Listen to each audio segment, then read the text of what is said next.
بسم اللہ الرحمن الرحیم. ایک نئے پروگرام کے ساتھ ہم آپ کی خدمت میں حاضر ہیں. گیلانی صاحب، ایک ایشو ہے، ہم دوسروں کو بلیم بھی بعض دفعہ کرتے ہیں، گرل بھی کرتے ہیں. آج لیکن میں چاہتا یہ ہوں کہ ہم اپنی کمیونٹی کو گرل کریں. اپنے ذرا آئینہ دکھانے کی ضرورت ہے. کل تو میں نے کچھ نہیں کہا تھا، کل بھی آپ پلاٹوں کے پیچھے پڑ گئے تھے. آئینہ دکھانے کی ضرورت ہے. آپ کو پتہ ہے کہ news papers are the mirror of the society. ٹھیک ہے، تو آج ہم اپنے آپ کو آئینہ دکھائیں اور یہ دیکھیں کہ ہمارے چہرے کتنے گدلے ہیں، پر نور ہے، گدلے ہیں. یہ جو پریس کلب نے لیٹر لکھا ہے، نیشنل پریس کلب نے، ہمارے یہاں ایک ہی نیشنل پریس کلب.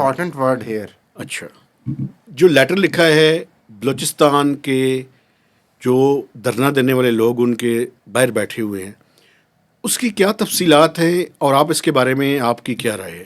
بہت شکریہ جناب. یہ آپ نے ایک بہت ہی زبردست اور سنجیدہ اور اہم موضوع ہے جس کے بہت ساری جہتیں ہیں.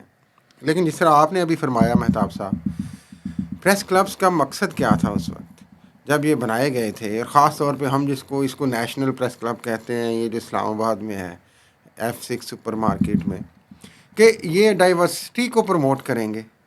ایک یونین، ایک یونیفائڈ ماحول ہوگا، برداشت ہوگی، ٹالرنس ہوگی. اس سے پہلے بھی ایک دو جگہ پہ یہ واقعہ ہوا ہے، وہ بھی میں آپ سے عرض کروں گا اور یہ گلہ کروں گا اپنے تمام پریس کلب کے جو مینیجر حضرات ہیں.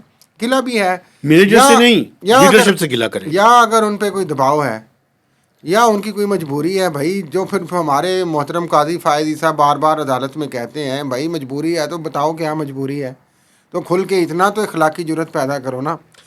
اب خبر یہ ہے جی کہ 22 دسمبر کو وہ جو بلوچ پروٹیسٹرز اور یکجہتی موومنٹ آئی تھی کونسل احتجاج کرنے مسنگ پرسنز پہ، اور جس کو بری طرح سے وہاں پہ ٹول پلازا پہ پہلے مارا گیا، پھر سخت ٹھٹھرتی سردی میں ان کو حوالاتوں میں ڈالا گیا، پھر ان کو جب بہت زیادہ ہیو اینڈ کرائی ہوا تو آپ نے ان کو پریس کلب کے جو باہر سڑک پہ لان ہے، that is not part of press club, لیکن پریس کلب کی سڑک کے ساتھ ایک بڑا لان ہے جس کو لوگ احتجاج اور وہاں بیٹھنے کے لیے، ناظرین سٹ ان کے لیے اسلام آباد میں استعمال کرتے ہیں.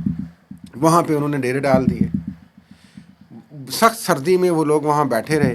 ایک کمیٹی بنی نگران وزراء کی، پیچھے ہٹ گئی. اس کے بعد جو یہاں پہ مت کہ کچھ لوگ ہتھ کنڈے کہتے ہیں یا طریقے کہہ لیں، استعمال کیے گئے. کوئی ایک نیا دھرنا بھی لایا گیا. ہاں جی، احتجاج کو ختم کرنے کے لیے ڈرایا گیا، دھمکایا گیا، اکسایا گیا. وہاں پہ من پسند ہمارے کچھ ہی ساتھی بھیجے گئے مختلف سوالات کر کے ان کو تھوڑا سا کرنے کے لیے کہ آپ تھوڑا سا انڈر پریشر آئیں. پھر ایک کیا کہتے ہیں کہ برابر کا دھرنا لایا گیا. میرا خیال ہے کہ گیلانی صاحب یہ جو ماضی ہے اس کے بجائے آج کے موضوع پہ بات کریں، صحافیوں کے بارے میں. اس میں آخری کیل کس نے ٹھونکا؟ ہمارے اور آپ کے نیشنل پریس کلب نے، جس کو میں بار بار اس لیے کہہ رہا تھا کہ نیشنل پریس کلب. ان کے مینیجر جو ہم بھی اس کے ممبر ہیں، وہ آتے ہیں اور وہ خط لکھتے ہیں تھانہ کوثار کے SHO کو، اور وہ کہتے ہیں کہ جناب علی یہ ہم تو یہاں پہ ہمارا تو دال روٹی چلتا ہے، پریس کلب میں پریس کانفرنسز تھے اور وہاں سے لوگ آتے ہیں اور رستہ بلاک ہو جاتا ہے اور پتہ نہیں کیا کیا جو بھی انہوں نے اپنی توجیہات پیش کرنے کی ایک ناکام میں سمجھتا ہوں کوشش کی. تو براہ کرم یہ جو دھرنا باہر بیٹھا ہوا ہے اس کو آپ شفٹ کر دیں کہیں اور، کوئی متبادل جگہ دیں، ہم سے اب یہ نہیں برداشت ہوتا.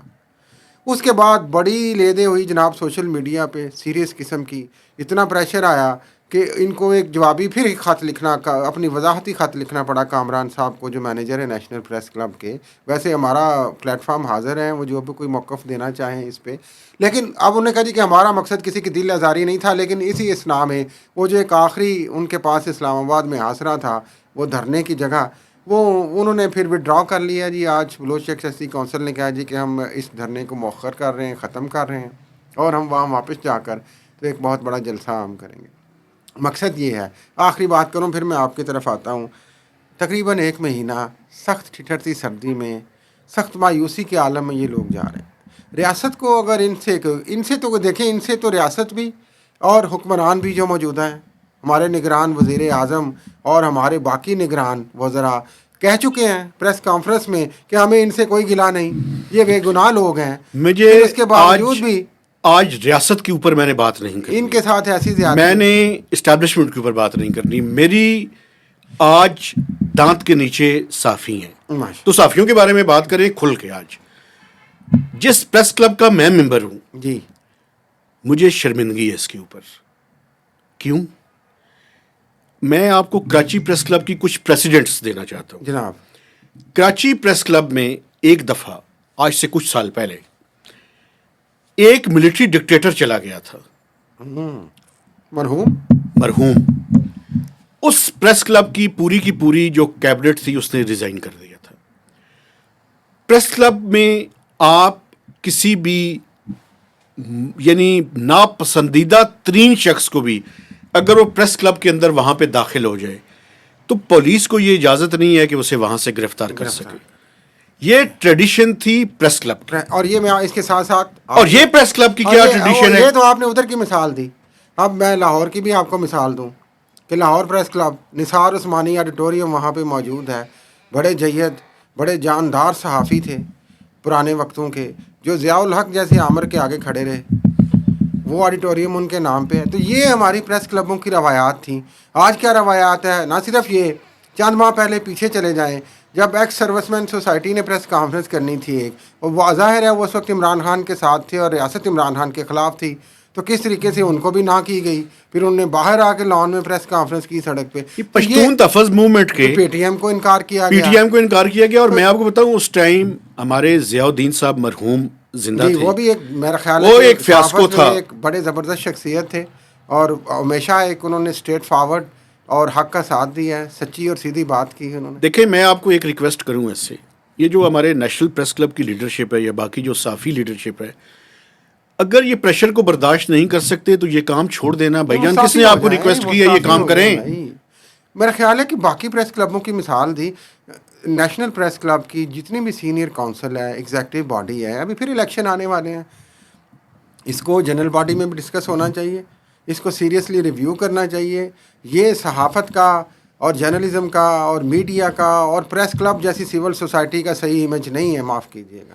نہیں دیکھیں میں آپ کو بتاؤں, اگر آپ کے اوپر ریاست کا پریشر زیادہ ہے, میں جب سمجھتا ہوں ہوتا بھی ہے, ہوگا, آپ ریزائن کر جائیں. آپ یہ کہیں جی کہ میں اپنی دستخطوں سے, یہ جو نیشنل پریس کلب کے صدر ہیں میرے دوست ہیں, یہ جو پریس کلب کے جنرل سیکرٹری ہیں ہمارے دوست ہیں, یہ جو پریس کلب کی ساری ایگزیکٹو باڈی ہے دوست ہیں, اور وہ دوست ہیں جن کو ہم نے ووٹ دی ہے. دیکھیں میری بات سنیں, مجھے شرمندگی اس وجہ سے میں نے ووٹ دی ہے, سب کو ووٹ دی ہے میں نے, تو وہ ایسے اقدامات کی اجازت دے رہے ہیں کہ جس میں ہم جو بنیادی فنڈامنٹل رائٹس ہیں ان کی بھی ہم وائلیشن کر رہے ہیں. امیج کیا رہ جاتا ہے. دیکھیں میں یہی عرض کرنا چاہ رہا تھا کہ آخری بات میں کرنا چاہ رہا ہوں اس موضوع پہ 2 جملوں میں, اگر آپ مجھے اجازت دیں, کہ بلوچ یکجہتی دھرنا یا کونسل کا دھرنا, بے شک بہت ساری رکاوٹوں, سخت تکلیف کے باوجود وہ مہینہ ڈٹے رہے.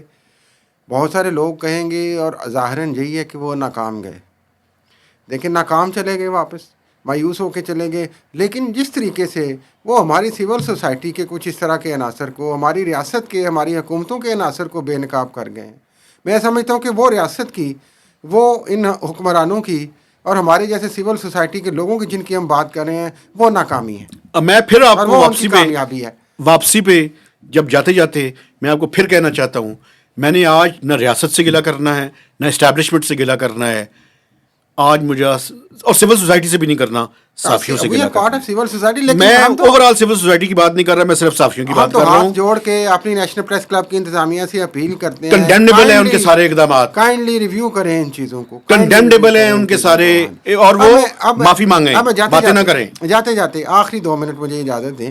ایک دھرنا یہ جو مہینہ رہا, اور ایک دھرنا وہ فیض آباد میں جو بھی ہفتوں رہا, تحریک لبیک پاکستان کا, جس کی آج ایک سماعت بھی تھی سپریم کورٹ آف پاکستان میں. شوکت عزیز صدیقی جسٹس, جنہوں نے الزام لگایا کہ جناب مجھے اس وقت کے ڈی جی سی جو فیض حمید تھے آئے اور انہوں نے ڈرایا دھمکایا. سنیں فیض حمید نے تو انکار کیا ہے, انہوں نے تو ظاہر انکار ہی کرنا تھا نا. دیکھیں وہ کیوں سچ کیا تھا, میں نے کیا تھا یار, وہ پاگل ہیں کوئی, وہ کہیں کہ میں نے کیا تھا. نہیں آپ کسی کو دیکھیں ڈی جی سی کو ایسی ہرزہ رسائی نہ کریں آپ.